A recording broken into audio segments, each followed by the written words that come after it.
자이언트 식스 구독자 여러분 반갑습니다. 용캐스터입니다. 시작하기에 앞서 좋아요 한 번씩 부탁드리겠습니다. 5월 초 연휴를 맞아 4월 29일부터 5월 7일까지 무려 9연전의 스케줄이 편성이 된 KBO 리그. 여기에 롯데 선발 로테이션 역시 고민과 걱정이 깊은데요. 그래서 자이언츠 팬들 입장에서는 요즘 2군 무대인 퓨처스 리그에서 가장 폼이 좋은 윤성빈 선수의 콜업 소식에 대해서 상당한 기대감과 궁금증을 가지고 있었던 것 또한 사실이었습니다. 특히 최근 윤성빈 선수의 최고 구속은 156에서 157까지 나오고 있고, 평균 패스트볼 구속 역시 152km 수준, 이 밖에 슬라이더와 스플리터 역시 140이 넘는 구속으로 밑에 꽂히고 있어서 사사구 숫자만 지우고 보면 거의 퓨처스에서 사사키 로키를 보는 것과도 같은 실로 엄청난 숫자들을 만들어 나간 장본인이기도 한데요. 그렇게 희망을 쏘아올리고 있던 바로 이 순간 9연전의 그 하루 기회를 잡는 것이 사실상 무산이 되었다라고 하는 소식 되겠습니다. 윤성빈은 최근 던진 4월 29일 이천에서의 LG전에서도 열흘 만에 등판해 4.1이닝을 소화 2피안타 4사사구 10K의 2실점으로 여전히 위력있는 공을 보여줬지만 허리 통증 발생으로 인해 마운드에서 내려가게 되었는데요.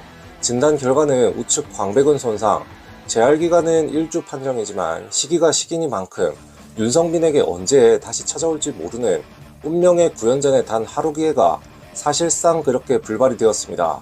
1주가 짧긴 해도 사실상 폼이 가장 좋을 때 1군에서 기회를 받을 수 있었던 조로의 찬스가 날아간 그야말로 짧지만 잔인한 공백이 되어버린 것인데요.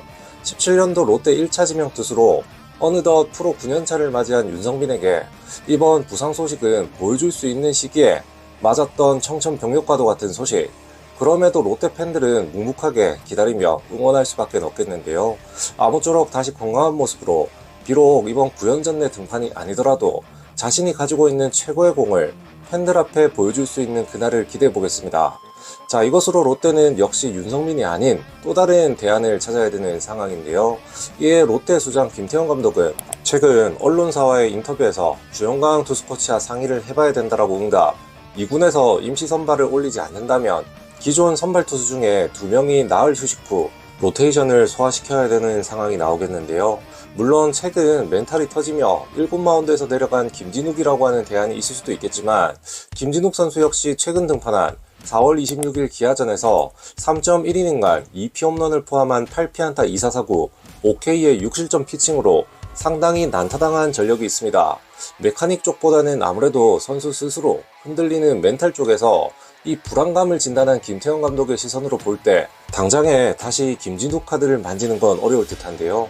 이 밖에 올 시즌 연봉 10억 원으로 이제는 반드시 보여줘야 될 한현희의 경우 올 시즌 퓨처스에서 6경기에 출장하며 1승 2패, 평균 자책점 6.84로 여전히 또 부침이 있는 모습이나, 최근 던진 4월 25일 기아전에서는 선발로 나와 5이닝간 1피 홈런을 포함한 4피안타 1사사구 2K의 3실점 1자책점 기록으로 나름대로 좋았던 폼이 나오고 있습니다.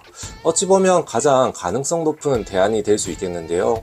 마지막 대안인 강소구환 피처 이민석의 경우는 성적에서도 알 수 있듯 아직 폼이 제대로 올라오지 못한 상황이 되겠는데, 최근에는 또 구원투수로 올라왔고 어찌 보면 이민석을 올려 1+1 개념의 경기가 만들어질 수도 있고, 이도저도 아니면 롯데가 하루 날 잡고 불펜데이로 끌고 갈 수는 있겠지만, 역시나 불펜진의 부하가 걱정되는 팀 입장에서는 가장 최선은 역시 한 명이 이닝을 먹어주면서 어느 정도 평타 이상의 기록을 보여줄 수 있는 대체 선발 카드가 나타나주는 것이 가장 이상적일 듯한데요. 이렇게 오늘은 안타깝고 아쉬운 윤성빈 선수의 부상 소식 다루며 오는 9연전의 대체 선발 카드 대안 역시 같이 살펴보는 시간 준비해봤습니다. 그럼 계속해서 이어지는 거인군단의 소식 역시도 많은 기대와 관심 부탁드리겠고요. 저는 다음 영상에서 또 다른 주제 가지고 다시 찾아오도록 하겠습니다. 감사합니다.